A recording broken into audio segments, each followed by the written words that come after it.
போட்டி பரீட்சைக்கு தயாராகிக் கொண்டிருக்கின்ற நண்பர்கள் அனைவரையும் வரவேற்றுக் கொண்டவனாக மீண்டும் ஒரு காணொளி வாயிலாக உங்கள் அனைவரையும் சந்திப்பதில் மகிழ்ச்சி அடைகிறேன்.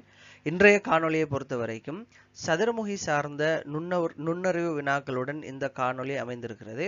பொதுவாக போட்டி பரீட்சைகளில் வெட்டி அகற்றப்பட்டு அல்லது ஒரு விதமாக உருவாக்கப்பட்ட சிறிய சிறிய சதுரங்களை கொண்ட அமைப்புகளில் எத்தனை சதுரங்கள் இருக்கிறது, அதில் நிறந்தீட்டப்பட்ட பக்கங்கள் போன்ற வினாக்கள் வருகிறது. கடந்த கிராம நிலைதாரி இறுதியாக இடம்பெற்ற கிராம நிலைதாரி போட்டி பரீட்சையிலும் இவ்வாறானதொரு வினா இடம்பெற்றிருந்தது. எனவே அந்த வினாவையும் உள்ளடக்கியதாக இன்னும் சில மாதிரி வினாக்களோடு இந்த காணொளி இருக்கிறது. இந்த வீடியோவை பார்வையிடுவர்கள் தயவு செய்து என்னுடைய யூடியூப் சேனலுக்கு சப்ஸ்கிரைப் பண்ணுங்க. உங்களோட கருத்துக்களை கமெண்ட் பண்ணுங்க. வீடியோக்குள்ள நாங்க போகலாம். இங்கு தரப்பட்டிருக்கிற இந்த உருவத்தை பொறுத்தவரையில் ஒரு படி போன்ற அமைப்பு, அதில் இருக்கின்ற ஒவ்வொரு சதுரங்களும் 1 மீட்டர் உயரம், 1 சென்டிமீட்டர் அகலம், 1 சென்டிமீட்டர் உயரம். இது பொதுவாக ஒரு கல்லுக்கு ஒரு சதுர வடிவமான கற்களை கொண்டு அமைந்ததாக நாங்கள் இந்த வினாவை கருதலாம். ரைட். இப்போ இதுக்குள்ள முதலாவது எங்களுக்கு கேட்பாங்க, இதுல எத்தனை சிறிய சிறிய சதுரங்கள் இருக்குங்கிறத ஒரு கேள்வியா கேட்பாங்க. Right, okay. இப்ப நாங்க இதுக்கு விடையளிக்கிறதுக்கு மிச்சம் இலகு, எங்களுக்கு சதுரங்கள் எண்ணிக்கொள்றது இலகு. இப்படியான அமைப்புகளா இருந்தா ஒரு சதுரங்களா தான் நாங்க எண்ண வேண்டி இருக்கும். இப்ப இதே இல்லாம வேற விதமாக வருகிற பொழுது நாங்க அதுக்கண்டு சில முறைகளை கையாளலாம். இப்ப இதுல நாங்க இருக்கக்கூடிய சதுரங்களை தான் எண்ண போறோம். இதுல எங்களுக்கு எங்க இருந்து ஆரம்பிச்சு எங்க முடிக்கலாம், இதை இலகுவாக எண்ணலாண்டா குறைஞ்ச எண்ணிக்கையிலிருந்து நீங்க ஆரம்பிக்கலாம். இதுல பாத்தீங்கன்னா தெரியும் 5 இருக்குது. கிட்டத்தட்ட சிறிய சதுரங்கள் 5ஐ கொண்டு அமைஞ்சிருக்கிறது. அப்ப இதுல 5 சதுரங்கள். அதே போன்று அடுத்ததுல 10 சதுரங்கள். ஏன் 2 அடுக்கு இருக்குது. அதே போன்று 3 அடுக்கு இருக்கிறதுனால 15 சதுரங்கள். அடுத்தது 4வது இருக்கிறது 4 அடுக்கு. அப்ப 4 அடுக்கு இருக்கிறதுனால 20 சதுரங்கள். 5வது 25 சதுரங்கள். ரைட். அப்ப ஒட்டுமொத்தமாக இதை நாம கூட்டி பார்த்தமாக இருந்தால் கிட்டத்தட்ட 75 சதுரங்கள். இதுல கூட்டுத்தொகை, அதாவது 15, 30, 50, 50, 25, 75. எனவே மொத்தமாக இதுல பயன்படுத்தப்பட்டிருக்கக்கூடிய சிறிய சதுரமுகிகள் என்று வரும்போது 75 சிறிய சதுரமுகிகள் இதுல இருக்கிறத நாங்க காணலாம். அப்ப எங்களுக்கு அதை எண்ணி கணக்குறது இலகுவாக இருக்கு. ரைட். அடுத்த கேள்வி என்னென்றால், எவ்வித அதாவது எவ்வித வர்ண பூச்சிகளும் இல்லாத, அப்ப இதுல வர்ணம் பூசிக்கிறாங்க. இதுல நாங்க எங்களுக்கு தெளிவா இருக்கணும்ங்கிறதுக்காக நான் ஒவ்வொரு பக்கத்தையும் பல வர்ணங்களை நான் பயன்படுத்தியிருக்கிறேன். இதுல கேட்டிக்குது எந்த வர்ணமும் படாத பகுதி எது என்று கேட்டிக்குது. நீங்க இந்த அமைப்பை நன்றாக கவனிச்சால் எங்களுக்கு தெரியும். இந்த அமைப்புல நாங்க இந்த இருக்கக்கூடிய அமைப்புல நாங்க எந்த பக்கத்தால இதை கவனிச்சாலும், அதாவது நீங்க இதுல நன்றாக பாத்தீங்கன்னா எங்களுக்கு தெரிய வரும். இதை நான் இதுக்கு 1 இலக்கம் விடுறேன், அதே போல இதுக்கு 2 இலக்கம் விடுறேன். சரிதானே? இந்த 2 பக்கமும் எப்படியும் பூரணமாக நிறந்தீட்டப்பட்டிருக்கும். சரிதானே? பூர்ணமாக நிறந்தீட்டப்பட்டிருக்கும். அதே போல இந்த பக்கத்தை 3வது பக்கம் எடுத்துக்கொள்ளுங்க. இதெல்லாம் சேர்த்த பக்கம், இதனுடைய பின்பகுதி முழுமையாக நிறந்தீட்டப்பட்டிருக்கும். ஆனால் அதே மாதிரி இந்த இருக்கக்கூடிய சிவப்பு நிறந்தீட்டப்பட்டிருக்கக்கூடிய இந்த பகுதிகளில் நீங்க பார்த்தீங்கன்றால் அதனுடைய மேல் பகுதி மட்டும்தான் நிறந்தீட்டப்பட்டிருக்கும். எனவே இந்த 1, 2 என்று புள்ளியிட அந்த இலக்கமிட்டப்படுகிற இந்த 2 ஓரங்களை தவிர்த்து நடுவுல வரக்கூடிய பகுதியில மேல் பகுதி தவிர்த்து உள்ளுக்கு இருக்கக்கூடிய பக்கத்துல எந்த அடிப்படையிலும் வர்ணம் படாது என்கிறதான் விளக்கம். அதை நாங்கள் இலகுவாக புரிஞ்சு கொள்ளலாம். சரிதானே? ரைட். அப்படி பார்க்கிற பொழுது இந்த வர்ணம் படாம எப்படி வந்திருக்கும் என்று பார்த்தோம்னு சொன்னால் பாருங்க, இந்த பக்கத்துல எப்படியும் முழுமையாக வர்ணம் பட்டிருக்கும். சரிதானே? இந்த பக்கம் முழுமையாக வர்ணம் பட்டிருக்கும். இந்த 2வது பக்கத்துல மேல இருக்கக்கூடிய இது தவிர்த்து அதுக்கு கீழுள்ள பகுதி இங்க இருந்து இந்த பச்சை நிறத்துல இருந்து ஆரம்பிக்கக்கூடிய பகுதி, இந்த பச்சை நிறத்துல இருந்து ஆரம்பிக்கக்கூடிய பகுதி முழுமையாக, அதாவது இந்த அறிக்கை பகுதி, இந்த பகுதி முழுமையாக என்ன செய்யப்பட்டிருக்கும்? உள்பக்கமாக வர்ணம் தீட்டப்பட்டிருக்காது. ஏன்? இதற்கு கீழே உள்ளது வர்ணம் படாது. அதே போல இதற்கு கீழே உள்ள பகுதியும் வர்ணம் படாது. இந்த 2வது பகுதி. சரிதானே? இதுக்குரிய கீழே இருக்கிற பகுதியும் வர்ணம் தீட்டப்பட்டிருக்காது. ரைட். அதுபோல இந்த மூன்றாவது பகுதி, இந்த பகுதியும் வர்ணம் தீட்டப்பட்டிருக்காது. அப்ப இந்த 3 பகுதிகளிலையும் வர்ணம் தீட்டப்பட்டிருக்காது. அப்ப அந்த வர்ணம் தீட்டப்படாத பகுதியுடைய அமைப்பு எப்படி இருக்குமெண்டா, இந்த பச்சை நிறம் தீட்டப்பட்ட மாதிரி நடுவுல அமைந்திருக்கும். அப்ப இந்த மாதிரி நடுவுல பச்சை நிறம் தீட்டப்பட்ட மாதிரி இருக்கும். அப்ப பச்சை நிறம் தீட்டப்பட்டதுல பாருங்க எத்தனை பகுதிகள், எத்தனை சதுரங்கள் இருக்கு? 6 சதுரம் இருக்கு.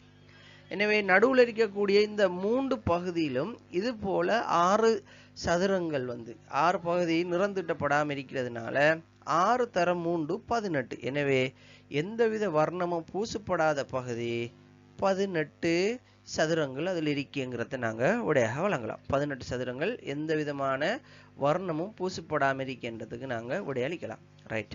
இப்ப அடுத்த கேள்வி கேட்டிருக்கிறாங்க, இரு பக்கங்களில் மாத்திரம் அடுத்த கேள்வி, ஒரு முகத்தில் மாத்திரம் நிறந்தீட்டப்பட்டுள்ள சதுரமுகிகளின் எண்ணிக்கை காட்டிக்கிறாங்க. ரைட். ஒரு பக்கம் மட்டுமண்டு வந்தா எந்த பக்கம் வரும்? ஒன்று நாங்க பார்க்கிற இந்த ஓரம், சரிதானே? நாங்க பார்க்கிற, அதாவது இந்த பச்சை நிறம் தீட்டப்பட்டிருக்கிற பகுதியை பார்த்தீங்கன்னா இந்த பச்சை நிறம் இது அவ்வளவும் ஒரு பக்கம் மட்டும்தான் தீட்டப்பட்டிருக்கும். அப்ப இதுல 6. அதே போல அங்காள பகுதியிலும் 6 வரும். அப்ப அங்காள பகுதியிலும் 6 வரும்போது 6 சக 6 வச்சுக்குவோம். ரைட். இந்த பகுதியில பாருங்க, இந்த ஓரத்தை பாருங்க, இந்த ஓரம் இந்த சிவப்பு நிறம் தீட்டப்பட்டிருக்கிறதுக்கு அடுத்ததாக உள்ள பகுதி, சிவப்பு நிறம் தீட்டப்பட்டிருக்கிறதுக்கு அடுத்ததாக உள்ள பகுதியை பார்த்தீங்கன்றால், அதாவது 2 ஓரமும் கழிச்சு, இப்ப இதுல 5 இருக்கண்டா, இதுல 5 இருக்கண்டா, இந்த 2 ஓரம் கழிச்சு அந்த நடுவுல வர மாதிரி 3 இருக்கும். அப்ப இந்த சிவப்பு நிறம் தீட்டப்பட்டிருக்கிற அந்த பக்கத்துல 2 ஓரம் கழிச்சா 1ல 3 சதுரம் நடுவுல இருக்கும். ஒரு பக்கத்துல 3 சதுரம் நடுவுல இருக்கும். அப்ப இந்த 4 லைன்லயும் 4 3 12. அப்ப 12 சதுரங்கள் இதுல நடுப்பகுதியில் அமையும். அந்த நடுப்பகுதியில் மட்டும் ஒரு பக்கம் நிறம் தீட்டப்பட்டதாக இருக்கும். எனவே ஏற்கனவே 12 இந்த 2 ஓரங்களை இந்த பக்கத்திலையும் அந்த பக்கத்திலையும் இந்த பச்சை நிறம் தீட்டப்பட்டிருக்கிறது. அதே போல உள்ள அடுத்த பக்கத்திலையும் 6 6 12. அடுத்தது நாம பேசுறது இந்த அறிக்கக்கூடிய 5க்கு 5 கொண்டு அமைஞ்சிருக்கக்கூடிய இந்த சுவருடைய முன்பகுதியை பத்தி பேசுறோம். அதனுடைய 2 ஓரங்களை தவிர்த்து பார்க்கிற பொழுது ஒரு லைன்ல 3 சதுரங்கள். அப்ப 4 லைன் இருக்கு, நாம் 12. எனவே ஒரு முகத்தில் மாத்திரம் வர்ணம் தீட்டப்பட்ட சதுரமுகிகள் 24 இருக்கிறது. அது நான் அதை நிறம் தீட்ட முடியாதுங்கிறதுனால தீட்டல்ல, மற்றதுகளை இலகுவா புரிஞ்சு கொள்றதுக்காக மற்றதை நிறம் தீட்டிருக்கிறோம். பார்க்கலாம். ரைட். எங்களுக்கு இந்த ஒரு பக்கம் மட்டும் வரும்போது நான் அந்த பச்சை நிறம் தீட்டிக்கிறேன். அப்ப அதே மாதிரி முன்னுக்குமே இதை நாங்க திருப்பி பார்த்தோம் என்றால் இதனுடைய எல்லா பகுதிகளும், அதாவது அதோட ஓர பகுதிகள் தவிர்த்து வரக்கூடியவை, அதுல ஒரு லைன்ல 3 சதுரங்கள் நிறந்தீட்டப்படாம இருக்கும். ஒரு பக்கம் நிறந்தீட்டப்பட்டிருக்கும். அப்படி 4 லைன் இருக்கிறதுனால நாம் 12. அப்ப 24 முகங்கள் ஒரு பக்கம் நிறந்தீட்டப்பட்டிருக்கிறத பார்க்கலாம். ரைட். அடுத்தது பாத்தீங்கன்னு சொன்னால் இருமுகத்தில் நிறந்தீட்டப்பட்டவைகள் என்று காட்டிக்கு. ரைட். அப்ப நான் இங்க 2 பக்கம் மட்டும் வரக்கூடியது சிவப்பு நிறத்துல போட்டிக்கிறேன். பாருங்க, எங்களுக்கு இந்த சிவப்பு நிறத்துல 1 2 3 4 8 இருக்குது. அப்ப இதே போன்று அங்காலையும் 8 இருக்கும். அப்ப அதை நாங்க இப்படி எழுதிக்கொள்வோம். 2 பக்கம் நிறம் தீட்டப்பட்டது, ஒரு பக்கம் 4 சொன்னால் அங்கால பக்கம் 4 வரப்போகுது. அப்ப 4 4 8, சரிதானே? 8. ரைட். அது போல இதுல இந்த நடுப்பகுதி, இந்த அறிக்கை பகுதியை நான் சிவப்பாக நிறம் தீட்டப்பட்டது எண்ணி பார்த்தீங்கன்னா ஒரு லைன்ல 3 4 லைன் இருக்குது. அப்ப நாம் 12. அப்ப 12 சக 8 மொத்தம் எங்களுக்கு 20 சதுரங்கள் 2 பக்கம் நிறம் தீட்டப்பட்டிருக்கிறது. இலகுவாக பார்க்கலாம். ரைட். அடுத்தது பாருங்க, 3 பக்கங்கள் நிறம் தீட்டப்பட்டிருக்கிறது பார்ப்போம். ரைட். 3 பக்கம் நிறம் தீட்டப்பட்டிருக்கிறத பார்த்தீங்கன்னா இந்த நீல கலர்ல இருக்கிறது தான் 3 பக்கம். நல்லா பாருங்க, இந்த பக்கம் 4, அந்த பக்கம் 4 8. அது போல மேல 3 இருக்குது. 8 3 11. சரி, 11 பக்கங்கள். ரைட். இப்ப இதை நாங்க எல்லாத்தையும் கூட்டி பார்த்தோமா இருந்தால், இப்ப 20 24 44 44 ஒன்றும் 20, இதுல பாருங்க 24 20. அப்ப 44 ஒன்றும் 45 10 55 சரி 55 65 65 8 73 சதுரங்கள் வந்திருக்குது ரைட். இதுல இந்த இருக்கக்கூடிய மஞ்சள் நிறங்கள் இது வந்து 4 பக்கங்கள். எப்படி இதனுடைய முன்பக்கம் மேல் பக்கம் இந்த பக்கம் 4 பக்கம் அதுல 2 அப்ப 4 பக்கங்கள் நிறந்தீட்டப்பட்டது 2 அப்ப மொத்தம் எங்களுக்கு 75 சதுரங்கள் சரியாக அமைய பெற்றிருக்கிறத பார்க்கலாம். சரிதானே? இதுல எங்களுக்கு எந்த டவுட்டும் வராது. இந்த கேள்விதான் இதுல எங்களுக்கு இருக்கக்கூடிய முக்கியமான விஷயம் என்னன்னா நாங்க சரியா இதை கூர்ந்து கவனிக்கிறோமா இல்லையான்றதுக்காக தான் இந்த கேள்வியே எங்களுக்கு போடப்படுது. சரிதானே? அப்ப நாங்க இதை நல்லா கூர்ந்து கவனிக்கணும். கூர்ந்து கவனிக்கிற நேரம் இந்த கேள்விகளுக்கு எங்களுக்கு இலகுவாக விடையளிக்கக்கூடியதாக இருக்கும். இப்ப நான் இதை ஒரு ரிவிஷனாக திரும்ப சொல்லணும்னு சொன்னால் இதுல முதலாவது கேள்வி கேட்கப்பட்டிருக்கிற கேள்வி எந்த பக்கமும் நிறம் தீட்டப்படாத சதுரங்கள் எதுவும் நிறமே படாம இருக்கிறது என்று வரும்போது இந்த படியில 2 மஞ்சளையும் எடுத்துக்கொள்ளுங்க. இந்த படியில இருக்கக்கூடிய 2 மஞ்சளையும் இந்த மஞ்சள் இருக்கக்கூடிய அந்த லேயரை அப்படியே ஒரு கேக் மாதிரி நினைச்சுக்கொள்ளுங்க. எப்படி இப்படி அப்படியே ஒரு கேக் மாதிரி நினைச்சுக்கொள்ளுங்க. சரிதானே? இது ஒரு துண்டு வச்சுக்கொள்ளும். இதே மாதிரி அங்கால ஒரு துண்டும் இருக்குது. இந்த 2 துண்டும் எப்படி நிறம் படும்னா சைட்ல அதுல 2 சைட்லையும் நிறம் படும். அதே போல இதனுடைய இத ஒரு துண்டா நினைச்சுக்கொள்ளுங்க. இந்த முழு துண்டுமே சரிதானே நிறம் படும். அதே மாதிரி இதுக்கு அடுத்ததா இருக்கக்கூடிய இந்த சிவப்பு நிறம் தீட்டப்பட்டிருக்கக்கூடிய துண்டை பார்த்தீங்கன்னா அதனுடைய அந்த மேல் பகுதியை தவிர்த்து அதோட மேல் பகுதி எங்க இருக்கு இந்த இருக்கு அதனுடைய மேல் பகுதி இப்படி இருக்கு இந்த பகுதி தவிர்த்து நீங்க பார்த்தீங்கன்னா இந்த பச்சையில நிறம் தீட்டப்பட்ட மாதிரியான அமைப்பு தான் அதுக்குள்ள வரும். அப்ப அது எத்தனை லேயர் இருக்குது? 3 லேயர் இருக்குது. அப்ப இந்த அமைப்புக்குள்ள எத்தனை சதுரம் இருக்குது? கிட்டத்தட்ட 6 சதுரம் இருக்குது. அப்ப 6 சதுரம் இருக்குதுண்டா 6 × 18 எங்களுக்கு நிறமே படாத சதுரங்கள் இருக்கு. நிறமே படாத சதுரங்கள் 18 இருக்குங்கிறத அதுல இருந்து விளங்கிக் கொள்ளலாம். ரைட். மற்ற வேலைகளை நாங்க எண்ணி கணக்கிட்ட மாதிரி தான் 2 பக்கம் வர்ணம் பூசப்பட்டது. 2 பக்கம் வர்ணம் பூசப்பட்டதுன்றதுக்கு நாங்க சிவப்பு நிறம் அடிச்சிக்கிறோம். 2 பக்கம் வர்ணம் பூசப்பட்டதை அப்ப இந்த பக்கத்துல 4 அந்த பக்கத்துல 4 8 இந்த நடுவுல இருக்கக்கூடிய பகுதி 2 பக்கம் ஒரு லேயர்ல 3 இருக்குது. அதே மாதிரி 4 இருக்குது. நான் 12 எனவே 12 மட்டும் 20. அப்ப 3 முகங்கள் வந்து இந்த நீல நிறத்துல தீட்டப்பட்டதான் 3 முகங்கள் எங்களுக்கு நிறம் தீட்டப்பட்டிருக்கும். அதுல 11. அப்ப எனவே இது எங்களுக்கு ஒரு இலகுவான கேள்வி. ஆனா கொஞ்சம் நாங்க அதுல பிராக்டிஸ் எடுத்த மாதிரி இருந்தால் இன்னும் வேகமாக இதை செய்யக்கூடியதாக இருக்கும். ஓகே, அடுத்த கேள்வி நாங்க பார்க்கலாம். இது ஒரு ரூபிக் கியூப் மாதிரியான ஒரு அமைப்பு. இந்த அமைப்பு கேள்விக்கு எப்படி இலகுவாக விடையளிக்கலாம்ங்கிறத பார்ப்போம். இதுல முதல் கேள்வி என்ன? இதுல உள்ள விஷயங்கள் எல்லாம் ஏற்கனவே தந்த அதே கேள்விதான். அதான் நாங்க உருவத்தை மட்டும் மாற்றி அமைச்சிக்கிறோம். கேள்வியை வாசி நாங்க உங்களுக்கு டைமை சொன்னக்குள்ள நாங்க விஷயத்துக்குள்ள வருவோம். இதுல தரப்பட்டிருக்கிற முதலாவது கேள்வி இந்த உருவத்தை அமைக்கிறதுக்கு எத்தனை சிறிய சதுரமுகிகள் பயன்படுத்தப்பட்டுள்ளன? எப்படி விட காண்ற? இப்ப நாங்க அங்க சிறிய அமைப்பிலிருந்து எண்ணி வந்தோம். சரிதானே? அப்ப இங்கே நாங்க சின்ன சின்ன சதுரங்களை எண்றதா? அப்படி எண்ணி கொண்டிருந்தா எங்களுக்கு எவ்வளவு நேரம் போகும்? அப்ப நாங்க அப்படி எண்ணிக்கொண்டு இருக்க தேவையில்லை. இதுக்கு ஒரு சின்ன ட்ரிக் சொன்ன பயன்படுத்தலாம். என்னண்டா ரூபிக் கியூப் மாதிரியான அமைப்புங்கிறதுனால ரூபிக் கியூப்ல ஒரு பேசிக் இருக்கு. என்ன? அதாவது 4 தர 4 தர 4 கொண்டு அமைஞ்ச ஒரு ரூபிக் கியூப்ட எண்ணிக்கை என்ன? அதாவது 4 தர 4 என்னத்தை சொல்றேன் நான்? இந்த இருக்கக்கூடிய உயரம், இது உயரம் தானே. அப்ப எத்தனை சதுரம் பயன்படுத்தப்பட்டிக்கு? 4 சதுரம். Okay right. இதனுடைய அகலம் எத்தனை சதுரம் பயன்படுத்தப்பட்டிருக்குது?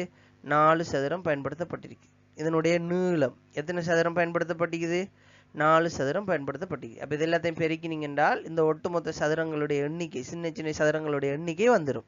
அப்ப 64 சிறிய சதுரங்கள் இதுல இருக்குங்கிறத நாங்க பார்த்து கொள்ளலாம். ரைட். 64 சதுரம். நாங்க அப்படி எப்படி அளிக்க முடியுமா? இல்ல. ஏன்? இந்த நடுவுல ஒரு பகுதி வெட்டி அகற்றப்பட்டிருக்குது. வெட்டி அகற்றப்பட்டு தான் இந்த உருவம் இருக்குது. ரைட். அப்ப வெட்டி அகற்றப்பட்ட உருவத்தை பாத்தீங்கன்னா ரைட் உயரத்தை பார்ப்போமே. உயரம் இப்ப இந்த அளவுண்டா இதுல 2 சதுரங்கள் அளவு உயரம் வெட்டி அகற்றப்பட்டிருக்குது. ரைட். அப்ப 2 சரிதானே? 2 சதுரம். ரைட். அப்ப இதனுடைய அகலம் எத்தனை சதுரம்? அகலத்தை பாருங்க. அகலம் இந்த இருக்குது. எத்தனை சதுரம்? 3. ரைட். இதனுடைய நீளம் என்று பார்த்தோம்டா எத்தனை சதுரம் 2. அப்ப இதை பெருக்கினமா இருந்தால் 12. அப்ப 64 இருந்து 12 சதுரம் அகற்றப்பட்டால் மீதம் இருக்கக்கூடிய சதுரங்கள் 52 சதுரங்கள் வெட்டி அகற்றப்பட்டிருக்கிறத நாங்க பார்க்கலாம். ஓகே, அடுத்த வினாவை பார்த்தீங்கன்னா எந்தவித வர்ணப்பூச்சும் இல்லாத முற்றிலுமாக மறைந்துள்ள சதுரமுகிகள் எத்தனை என்றதை கேட்டிக்கிறாங்க. ரைட், இதை நம்ம எப்படி பார்க்குற ஒவ்வொரு லைனா இலகுவாக பார்ப்போம். சரிதான், இது வேகமா ஒவ்வொரு லைனா இலகுவாக பார்ப்போம். ரைட், இந்த லைன் எடுத்துக்கொள்ளுங்க. இந்த லைன் என்று போது இதுல எல்லா சதுரமும் நிறந்துட்டப்பட்டிருக்கு. அப்ப இதுல எதுவும் நிறந்துட்டப்படாம இல்லை. ரைட், இந்த லைன்லயும் எல்லாம் நிறந்துட்டப்பட்டிருக்கும். சரிதானே? ரைட், அப்ப இந்த லைன் நம்ம 2 பார்ப்போமா? 2 பார்த்த மாதிரி தான் எங்களுக்கு விரைவாக எண்ணக்கூடியதா இருக்கும். இந்த 2 லைனையும் எடுத்துக்கோங்க. இந்த 2 லைன்லயும் எதுவும் நிறந்துட்டப்படாம இல்லை. ஏதோ ஒரு பக்கத்துல 2 லைனும் நிறந்துட்டப்பட்டிருக்குது. ரைட், இந்த 2 லைன்லயும் எல்லா பக்கமும் நிறந்துட்டப்பட்டிருக்கு. எப்படி எல்லா பக்கமும் சொல்றேன்? இதோட வெளிப்பக்கம், அதே போல இதோட இந்த பகுதி, இதோட முன்பகுதி எல்லாம் நிறந்துட்டப்பட்டிருக்கு. ரைட், இந்த 2 லைன் எடுப்போம். இந்த 2 லைன்ல இந்த சிவப்பு நிறம் தீட்டப்பட்டிருக்கக்கூடிய வெளிப்பக்கம் முழுமையாக நிறந்துட்டப்பட்டிருக்குது. அதை நம்ம விடுவோம். ரைட், அதுக்கு அடுத்து இந்த லைன்ல இந்த ஒரு பட்டி நிறந்துட்டப்பட்டி அடுத்ததாக இதுக்கு அடுத்ததாக வரப்போகுது. சரிதான், இதுக்கு அடுத்ததாக வரக்கூடிய 2 பொட்டிகளும் நிறந்துட்டப்படாம இருக்கும். அப்ப இதுல 2 இருக்குது, விளங்குதா? ஏன் முன்பகுதி நிறந்துட்டப்பட்டது, இதுல நிறந்துட்டப்பட்ட நடுவுல உள்ள ஒரு பகுதி நிறந்துட்டப்படாம இருக்குது. எனவே இதுல 2. ரைட், இந்த 2 லைன் எடுத்துக்குவோம். இந்த 2 லைன் எடுத்தோம்டா இந்த சிவப்பு லைன் வெளிப்பக்கம் நிறந்துட்டப்பட்டிருக்கும். இப்ப இதே நீளத்திலேயும் மேல உள்ள மாதிரி தான் இந்த 2 ஓரங்கள் தவிர்த்த நடுவுல உள்ள 2 பொட்டிகளும் 2 சதுரங்களும் நிறந்துட்டப்படாம இருக்கும். Okay, right. அடுத்த இந்த 2 எடுத்து பார்த்தோமா இருந்தால் இந்த 2 லைன்லையும் இந்த சிவப்பு நிறந்துட்டப்பட்டிருக்கும் முழுமையாக இந்த இருக்கக்கூடிய நீளத்துல 2 நிறந்துட்டப்படாம இருக்கும். நல்லா பார்த்தோம்னா எங்களுக்கு நிறந்துட்டப்படாம அது 2ம் இருக்கும். எனவே மொத்தம் 6 பக்கங்கள் நிறந்துட்டப்படாத பக்கங்கள் இருக்கிறத காணலாம். அப்போ எந்த பூச்சும் படாத பக்கங்கள் என்று வரும்போதோ 6 பக்கங்கள் எங்களுக்கு நிறந்துட்டப்படாம இருக்கிறத பார்க்கலாம். எப்படி நான் அதை அடையாளம் கண்டேன்? ஒவ்வொரு செக்ஷனா பார்க்கலாம். என்ன, இதுல முழுமையா பார்த்தோம், இது 2 முழுமையா பார்த்தோம், இது 2 முழுமையா பார்த்தோம். இது 2 முழுமையா பார்க்கும்போது இந்த ஒரு பட்டி, அதே மாதிரி முன்னுக்கு ஒரு சதுரம், அது 2 தவிர்த்து நடுவுல இருக்கக்கூடிய 2 இதுக்கு அருகாமையில் இருக்கக்கூடிய 2 சதுரம் நிறம்படாது. இதுக்கும் அருகாமையில் இருக்கிற 2 சதுரம் நிறம்படாது. இப்ப இது வராது, இந்த லைன் எடுக்கல. அது ஏன்? இதுல 3 நிறம்பட்டுட்டு அதுல முன்பக்கம் நிறம்பட்டுட்டு. ரைட், அதுக்கு அடுத்ததாக கீழே உள்ளதை நாங்க அதே மாதிரி எடுத்தோம். எனவே 6 பக்கங்கள் நிறந்துட்டுப்படாத பக்கங்கள் இருக்கிறத இதுல பார்க்கலாம். அடுத்த வினா நாங்க பார்க்கலாம். 2 ஒரு முகத்தில் மாத்திரம் வர்ணம் பூசப்பட்ட சதுரமுகிகள் கேட்டிக்குது. இதுக்கு நாங்க ஒவ்வொரு லைன் நாங்க பார்ப்போம். மிக விரைவா பார்த்தோம்னா தெரியும் எங்களுக்கு. இதனுடைய இந்த, அதாவது நாங்க மேலிருந்து கீழே பார்ப்போம். இந்த பக்கமும் இந்த பக்கமும் நாங்க எடுக்க முடியாது. ஏன்? அது மூலையில் இருக்கிறதுனால அதனுடைய 2 பகுதிகள்லையும், அதாவது ஒரு பக்கம் மட்டும் நிறந்துட்டப்பட்ட பகுதியாக அது இருக்காது. மேக்சிமம் அதுல 2, 3 இருக்கும். அப்ப அந்த லைனை விட்டுருவோம். ரைட், அது தவிர்த்து இந்த இருக்கிற லைன்ல பார்த்தோமா இருந்தால் மேல இருக்கிற ஒரு சதுரம் தவிர்த்து அது கீழே இருக்கக்கூடிய 3 சதுரங்களும் ஒரு பக்கம் மட்டும்தானே என்ன செய்யப்பட்டிருக்கும்? நிறந்துட்டப்பட்டிருக்கும். அப்ப இதுல 3 சதுரங்கள் வரப்போகுது. ரைட், இந்த லைன்ல எங்களுக்கு இதுல இடை வெட்டப்பட்டதுனால இந்த இருக்க சிவப்பு நிறத்தினால தீட்டப்பட்டிருக்கிற பகுதியை பார்த்தீங்கன்னா தெரியும், அது கழிஞ்சா எங்களுக்கு அதுல 2 சதுரங்கள். எனவே இந்த லைன்ல எங்களுக்கு இந்த 2 சதுரங்கள்ல, அதாவது எங்களுக்கு முதல்ல நாங்க கண்ணுக்கு தெரியாத பகுதியை எண்ணிக்கொள்வோம். சரி, அப்ப இதுல ஒரு லைன்ல 3ம் இன்னொரு லைன்ல 2ம் வந்திருக்குது. Right, okay. அடுத்த லைனுக்கு வருவோம். இந்த லைன்லயும் எங்களுக்கு 3 சதுரங்கள் நிறந்துட்டப்பட்டிருக்கும். இதுலயும் 3 சதுரங்கள் நிறந்துட்டப்பட்டிருக்கும். அப்ப இதுகள் தான் எங்களுடைய கண்ணுக்கு தெரியாத பக்கங்கள். கண்ணுக்கு தெரிந்த பக்கங்கள்ல ஒரு பக்கம் மட்டும் நிறந்துட்டப்பட்டதை நான் இந்த நீல நிறத்தில் எழுதியிருக்கிறேன், வர்ணந்துட்டிருக்கிறேன். அப்ப இதுல 1, 2, 3, 4, 5, 6, 6, 3, 9. அப்ப இதுல 9, 5, அதே போல இதுல 6. அப்ப மொத்தம் 20 சதுரங்கள் இதில் ஒரு முகத்தில் மாத்திரம் நிறம் தீட்டப்பட்டிருக்கிறத நாங்கள் அவதானிக்க முடியும். எப்படி நான் அடையாளம் கண்டேன்? ஒவ்வொரு பக்கத்திலையும் நான் விரைவாக எண்ணிக்கொண்டேன். முதல்ல ஒவ்வொரு பக்கத்தையும் விரைவாக எண்ணுங்க. எண்ணினீங்கன்னா அடுத்த ஐடியா எங்களுக்கு கிடைக்கும். எங்களோட கண்ணுக்கு பார்க்குற பக்கம், கண்ணுக்கு தெரியாத பக்கத்தில் ஒரு ஐடியா எடுத்துட்டீங்கன்னா கண்ணுக்கு தெரிஞ்ச பக்கத்தில் ஒரு ஐடியா வந்துடும். எனவே ஒரு பக்கம் மாத்திரம் நிறந்தீட்டப்பட்டுள்ள சதுரமுகிகள் 20 சதுரமுகிகள் இருக்கிறத பார்க்கலாம். அடுத்த வினாவை நாங்கள் பார்த்தோமா இருந்தால், 2 பக்கத்தில் முகத்தில், அதாவது 2 முகங்களில் வர்ணம் பூசப்பட்டதை கேட்டிக்குது. இதுக்கு நாங்கள் அதே மாதிரியான ஒரு செயற்பாடு செய்வோம். என்ன செயற்பாடு? எங்களுக்கு கண்ணுக்கு தெரியாத பக்கங்களில் உள்ளத்தை முதல்ல எண்ணுவோம். Okay, right. 2 பக்கம் வரும்போது நல்லா பார்த்தீங்கன்னா தெரியும், எங்களோட மூளை பகுதிகளில் தான் 2 பக்கங்கள் நிறந்தீட்டப்பட்டது வருது.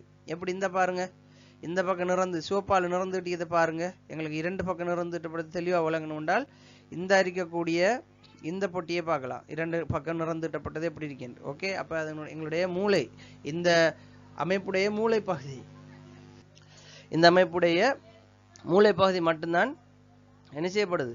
மூளை பகுதி எங்களுக்கு தெளிவாக விளங்குறத பார்க்கலாம். Okay, right. இப்போ கண்ணுக்கு தெரியாத பக்கத்தில் நிறந்தீட்டப்பட்டது 2 பக்கம் நிறந்தீட்டப்பட்டது எத்தனை எண்ணுவோம். முதலாவது இந்த பட்டி எடுத்தோம்னால், இந்த லைன் எடுத்தோம்னால், இதில் மேலே உள்ளது கழிச்சு கீழே எங்களுக்கு 3 சதுரங்கள் வரப்போகுது. மற்றது எல்லாத்தையும் நாங்கள் எண்ணலாம். மற்றது எல்லாத்தையும் எண்ணி எடுப்போம். எப்படி?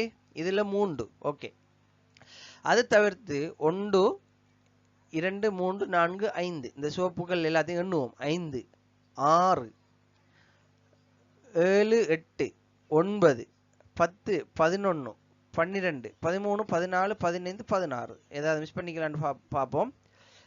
அதாவது இதில் 2 4 5 6 7 8 9 10 11 12 11 12 13 14 15 16. அப்போ நிறந்திட்டப்பட்ட பகுதிகள் வெளியால் எங்களுக்கு தெரிகிற பகுதிகள் 16. அப்போ 16 3 19. எனவே இருமுகங்களில் மாத்திரம் வர்ணம் பூசப்பட்டிருக்கக்கூடிய சதுரமுகிகளின் எண்ணிக்கை 19. ரைட். அடுத்த கேள்வி கேட்டிக்கிறாங்க, 3 முகங்களிலும் வர்ணம் தீட்டப்பட்டிருக்கிறது எத்தனை என்ற கேள்வி கேட்கப்பட்டிருக்கு. அப்போ நான் அந்த 3 முகங்களில் வர்ணம் தீட்டப்பட்டிருக்கிறத பச்சை நிறத்தால் அடையாளப்படுத்துகிறேன். ஏன்? இதில் எங்களுடைய இதே, அதாவது இது வெட்டுப்பட்டதுனால 4 பக்கமாக மாறிட்டு, வெட்டுப்படாமல் விட்டிருந்தால் இது 3 பக்கம். எனவே 1 2 3 4 5 6. எனவே 3 முகங்களிலும் நிறந்தீட்டப்பட்ட பக்கங்கள் 6. இப்போ நாங்கள் என்ன செய்வோம்? இதெல்லாத்தையும் கூட்டி பார்ப்போம். நாங்கள் எண்ணினது சரியா என்றதை கூட்டி பார்ப்போம். ரைட். 6 6 12. அப்போ 20, இதில் 19, 6 6 12.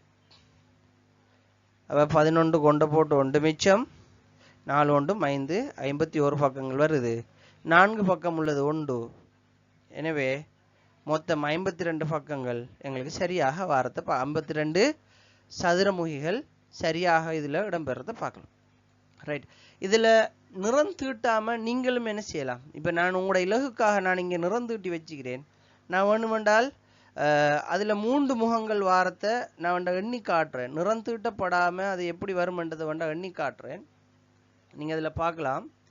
நல்லா பாருங்க, 3 பக்கங்கள், இதில் மேலால் உள்ள பக்கங்கள் மட்டும்தான் 3 பக்கங்கள் வரப்போகுது. அதை எண்றது இலகு. இது எப்படியுமே இந்த ஒரு பக்கம் நிறந்திட்டப்பட்டிருக்கும், அதே போல இந்த பக்கம் இந்த பக்கம் 3ம் நிறந்திட்டப்பட்டிருக்கும். இதுலேயும் இந்த பக்கம் சரிதானே, இந்த பக்கம் நிறந்திட்டப்பட்டிருக்கும். இந்த பக்கம் என்று சொல்றது இது நிறந்திட்டப்பட்டிருக்கும். பார்க்கலாம். 1 2 3 1 2 3 1 2 3 1 2 3 3 பக்கங்கள் நிறந்திட்டப்பட்டிருக்குது. பார்க்கலாம். ரைட். 2 நான் எப்படி எடுத்தேன்? 1 2 1 2 1 2 1 2 1 2 1 2 1 2 1 2 1 2 1 2 ரைட். அப்போ இதில் எனக்கு விளங்குற இன்னொரு விஷயம் என்னென்னா, எங்களோட இந்த இதில் 3 வருதுண்டா, இதே 3 இந்த பக்கம் வரப்போகுதுன்றது நான் தெரியாத பக்கங்களாக அடையாளம் கண்டுகொண்டேன். மற்றதை நாங்கள் இலகுவாக எண்ணக்கூடியதானே. இப்போ இந்த கேள்வியும் உங்களுக்கு இலகுவாக விடையளிக்கக்கூடிய மாதிரி இருக்குமென்னு நம்புகிறேன். இதே மாதிரி அடுத்த அமைப்பை நாங்கள் பார்க்கலாம். அடுத்த ஒரு வினாவை பார்க்கலாம். இந்த வினாவை பொறுத்த வரைக்கும் இதிலும் முந்தைய வினாக்களில் உள்ள போன்றுதான், ஆனால் உருவம் மாற்றப்பட்டிருக்கிறது. கேள்வி அதே மெத்தட் உள்ள அதே கேள்விகள் தான். கேள்வி என்னென்றால், எத்தனை சதுரங்களை கொண்டு இந்த உருவங்கள், அதாவது எத்தனை சதுரமுகிகளை கொண்டு இந்த உருவம் அமைக்கப்பட்டிருக்குதுன்னு கேட்கப்பட்டிருக்குது. இதை இலகுவாக நாங்கள் என்ன செய்யலாம், கண்டுபிடிக்கலாம். எப்படின்னு பார்ப்போம். கீழிருந்து ஆரம்பிப்போம். இதில் 4 இருக்குது. இதில் 4 சதுரமுகிகளை கொண்டு உருவாக்கப்படுது. இதில் 4 என்றால் அடுத்ததில் 4 3, அப்போ 12. அடுத்தது 5 இருக்கிறது, அப்போ 5 என்று சொன்னால் 20. அதே போல் திரும்ப 12 மீண்டும் 4, அப்போ மொத்தம் எங்களுக்கு எல்லாம் 52 சிறிய சதுரமுகிகளை கொண்டு இந்த உருவம் அமைக்கப்பட்டிருக்கிறது என்கிற விஷயத்தை நாங்கள் காணலாம். ரைட், அதை நாங்கள் ஈஸியாக கண்டுபிடிச்சிட்டோம். இப்போ அடுத்த கேள்வி கேட்குறாங்க, எந்தவித நிறப்பூச்சுக்களும் பூசப்படாத எத்தனை சதுரமுகிகள் இதுக்குள்ள இருக்கி, எந்த பக்கத்திலும் நிறம் பட்டிருக்கப்படாது என்ற கேள்வியை பார்த்தோமா இருந்தால் ஒவ்வொரு லைனாவே பார்க்கலாம். முதலாவது லைனில் ஏதோ ஒரு பக்கத்தில் பட்டிருக்கும், அப்போ இந்த லைன் வராது. ரைட். இப்போ திரும்ப இந்த இரண்டாவது லைனில் மேல் லைன்லையும் பட்டிருக்கும், அப்போ மேல் லைனும் வராது. இந்த லைன்லையும் பட்டிருக்குது, வராது. ரைட். இந்த லைனை பார்த்தீங்கன்றால் இதனுடைய இந்த பகுதி பட்டிருந்தாலும், அதே போல் இந்த பகுதி பட்டிருந்தாலும், அந்த நடுப்பகுதி இதுக்கு கீழே இருக்கிற 2 பகுதியில் நிறம் படாமல் இருக்கும். எனவே இதில் 2. அதே போல் பார்த்தீங்கன்றால் இந்த நடுவில் இருக்கக்கூடிய இந்த பகுதிக்கும் அதே மாதிரி தான். எப்படின்னு பார்த்தால் கீழே எப்படி இதற்கு மேலே 2 இருக்குதோ அதுபோல் இந்த இதுக்கு 3க்கு மேலே 2 இருக்குது. அப்போ இந்த 3 பகுதிக்கு கீழேயும் இந்த 3க்கும் 2 வீதம் 6 சதுரமுகிகள் நிறம்படாமல் இருக்கும். இதில் 2, இதில் 2, இதில் 2, அதாவது இந்த ஓரங்கள் 2 ஓரங்கள் கழித்து 6 பகுதிகள். இப்போ நன்றாக நீங்கள் பார்த்தீங்கன்னா தெரியும். நான் திரும்ப ஒரு கதை சொல்கிறேன், அதில் குழப்பமாக இருக்குமென்றால் எப்படின்ட்டு பாருங்கள். இப்போ இதில் நாங்கள் இந்த ஓரம் கழித்து நடுவில் வரக்கூடிய 2 எடுத்தோமா, அதே மாதிரி இதுக்கும் அதே மாதிரி தான் வரும், இதுக்கும் அதே மாதிரி வரும், இதுக்கும் அதே மாதிரி வரும். அப்போ இந்த இது எல்லாத்துக்கும் சேர்த்து 6 வரும். Okay, right. இதில் 2 வரப்போகுது. அப்போ வரும்போது எந்த பக்கத்திலும் நிறம் பூசப்படாத சதுரமுகிகள் இதில் 10 சதுரமுகிகள் இருக்குது. நிறம் பூசப்படாத சதுரமுகிகள்ங்கிறத நாங்கள் இலகுவாக கண்டுகொள்ளலாம். ரைட். அடுத்த விஷயத்துக்கு வருவோம். அடுத்தது கேட்டிக்கிறாங்க, ஒரு பக்கம் மட்டும் ஒரு முகத்தில் மட்டும் நிறம் பூசப்பட்டது. முதல் லைனில் ஏதாவது வருமா? இல்லை, இந்த லைனில் வராது. ஏன்? அதில் ஒரு பக்கம் மட்டும் நிறம் பூசுறதுக்கான வாய்ப்பு இல்லை. ரைட். இந்த இரண்டாவது லைனுக்கு வருவோம். இரண்டாவது லைனில் ஒரு பக்கம் மட்டும் என்று வரும்போது இதை எடுத்துக்கொள்ளலாம், ஒரு பக்கம் என்று எடுத்துக்கொள்ளலாம். Okay, right. அப்படியோ இதுக்கு ஆப்போசிட் சைடில் வருமன்றதை வச்சுக்கோமே, அது அப்படியே இருக்கட்டும். ரைட். நம்ம ஒரு பக்கம் மட்டும் நிறந்திட்டப்பட்டதை பார்த்து வருவோம். ரைட். இது வரும், ஒரு பக்கம் நிறந்திட்டப்பட்டிருக்கும். ரைட். இதுலேயும் ஒரு பக்கம் நிறந்திட்டப்பட்டிருக்கும். ஓகே, இதுலேயும் ஒரு பக்கம், இதுலேயும் ஒரு பக்கம். அப்போ 1 2 3 4 வருது. ரைட். இதில் பாருங்க, இதில் ஒரு பக்கம், இதுலேயும் ஒரு பக்கம், சரிதானே? இதுலேயும் ஒரு பக்கம். அப்போ எங்களுக்கு இதில் பார்க்கலாம் 1 2 3 4 5, இதில் 2, சரிதானே? இதில் 2 வருது. ரைட். அப்போ இதில் இது 5, அதாவது மொத்தம் 7. 1 2 3 4 5 6 7. அப்போ நாங்கள் 7 ஒரு பகுதியில் ஒரு பக்கம் நிறந்திட்டப்பட்டதை எண்ணி கணக்கிட்டிக்கிறோம்னா இதே மாதிரி உள்ள அதில் அடுத்த பக்கம், இதே மாதிரி அடுத்த பக்கம் ஒன்று இருக்கே, அதுலேயும் வரப்போகுது. அப்போ ஒரு பக்கம் நான் ஒவ்வொன்றா சொல்லி வருவோம். அப்போ இதில் ஒரு பக்கம்னா அங்காலயம் கொண்டு வரப்போகுது. அப்போ இதில் 2, இதில் 2, அப்போ இதில் 1 2 3 4 5, 5ண்டா அங்கால 5 வரப்போகுது. அப்போ 10. மொத்தம் எத்தனை பக்கம்? 14 பக்கங்கள். ஒரு பக்கம் ஒரு முகத்தில் மட்டும் நிறந்தீட்டப்பட்டவைகள் 14 பக்கங்கள் இருக்குங்கிறத நாங்கள் என்ன செய்யலாம்? அடையாளம் காணலாம். Right, okay. அடுத்ததுக்கு வருவோம். அடுத்த கேள்வி, இருமுகங்கள் 2ல் மட்டும் நிறந்தீட்டப்பட்டதை கேட்டிக்கிறாங்க. சரி, பார்த்து வருவோம். நாங்கள் எங்கே 2ல் மட்டும் வருதுன்னு இதுக்கு நாங்கள் என்ன செய்வோம்? கீழே இருந்தே பார்த்து வருவோம். 2 வரக்கூடியது இதில் பாருங்க, இது ஒரு முகம், இது ஒரு முகம். அப்போ இதில் 2 முகம் வர்றது இந்த ஆகிக்குது. சரிதானே? 2 முகம் வரக்கூடியது கீழ் லைனில். ரைட், அடுத்த லைனில் பார்த்தீங்கன்னா இதுவும் 2 பக்கம் மட்டுமே தான் நிறந்தீட்டப்பட்டிருக்கும். அப்போ இது சரி, ரைட். அப்போ இது இருந்துச்சுன்னா இதுவும் வரப்போகுது 2. ஓகே, திரும்ப இதில் வரப்போகுது, இதில் வரப்போகுது. சரிதானே? அப்போ மொத்தம் எங்களுக்கு நாங்கள் பார்ப்போம். இதில் வேறு அங்கே 2 பக்கம் திட்ட போது ஓகே, இந்த 2 இருக்குது. ஏன்? இதில் எதிர்பக்கம் அடுத்த பக்கம் வரும், அதில் மேல்கள் எல்லாம் மூடப்பட்டிருக்குது. அப்போ இதுவும் 2ஆக வரப்போகுது. அப்போ எத்தனை இருக்குது? இதில் 2. சரிதானே? இதில் 2 பட்டிகள் இருக்குது. இதில் 1 2, அதை குறிச்சிக்குவோம், 2 பட்டி. இதில் 1 2, அப்போ 2ன்னு சொன்னால் அதில் ஆப்போசிட் சைட்டையும் சேர்த்து எடுப்போம், 4. இதில் 2, அப்போ 4, இதில் 2 என்ன சொன்னால் இதுலேயும் 4, 1 12, 12 2ம் இதுலேயும் 14 பக்கங்கள் இருக்கிறத பார்க்கலாம். Okay, right. அடுத்து கேட்குறாங்க 3 பக்கங்கள். அப்போ 3 பக்கம்ண்டா 1 2 3. ஓகே, இது 3 பக்கம், இது 3 என்றால் இதுவும் 3 பக்கம், 3 பக்கம், 3 பக்கம். இதுலேயும் பார்த்தீங்கன்னா இதுவும் 3 பக்கம் நிறந்தீட்டப்படக்கூடியது, 3 பக்கம், இதுவும் 3 பக்கம், இதுவும் 3 பக்கம். ரைட், இப்போ நாங்கள் ஒவ்வொன்றா எண்ணி வரலாம். 3 பக்கங்கள் உள்ளத்தை அழகாக எண்ணி வரலாம். நாங்கள் கீழிருந்து எண்ணுவோம். எங்களுக்கு இதில் 1, இதில் 1. சரிதானே? 2. அப்போ இந்த லைனில் 2ண்டா அதில் ஆப்போசிட் சைட்டில் 2 வரப்போகுது. அப்போ இதை 4 எடுத்துக்குவோம். ரைட், இந்த பகுதியில் இல்லை, இதில் 2, 2ண்டா இதுலேயும் ஆப்போசிட் சைட்டில் இருக்கிறதையும் சேர்த்து 4.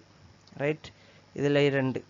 சரிண்ணா? இதில் 2 தான், 1 2 3 4. சரிதான், 4 வரப்போகுது. அப்போ 4, அப்போ 3 12. அப்போ மொத்தம் இதில் 12. சரி, இப்போ 12ண்டா இப்போ நாங்கள் இது எல்லாத்தையும் கூட்டி பார்ப்போம். 10 20 30 40 50 மொத்தம். அப்போ இதில் எத்தனை வந்திக்குது? 50 வந்திக்குது. அப்போ நாங்கள் கணக்கு பார்த்தபடி எங்களுக்கு 52 பொட்டி உண்டு. அப்போ இதில் மீதம் 4 பக்கம் உள்ளது 2 இருக்குது. எனவே 4 பக்கம் உள்ளது 2ன்னு சொன்னால் இதனுடைய கூட்டுத்தொகை 52 சரியாக இருக்குது. இப்போ இதை என்ன செய்யலாம்? இப்படி நாங்கள் இலகுவாக செய்யலாம். நிறந்துட்டு தான் செய்யணும்னு இல்லை, இலகுவாக செய்யலாம். அப்போ நாங்கள் ஒரு தரம் 2 தரம் செய்யும்போது எங்களுக்கு இலகுவாக என்ன செஞ்சிடலாம்? இப்படியான வெட்டப்பட்ட அமைப்பில் வரக்கூடிய சதுரமுகிகளுக்கு எத்தனை பக்கங்கள் நிறந்தீட்டப்பட்டிருக்குது, அதில் எத்தனை சிறிய சதுரமுகிகள் இருக்குங்கிறதையும் கூட நாங்கள் என்ன செய்யலாம்? கண்டுபிடிச்சு கொள்ளலாம். இப்போ வீடியோவை முழுமையாக பார்வையிடுங்க, சப்ஸ்கிரைப் பண்ணுங்கள். இது சம்மந்தமான உங்களுடைய கருத்துக்களை கமெண்ட் பண்ணுங்கள்.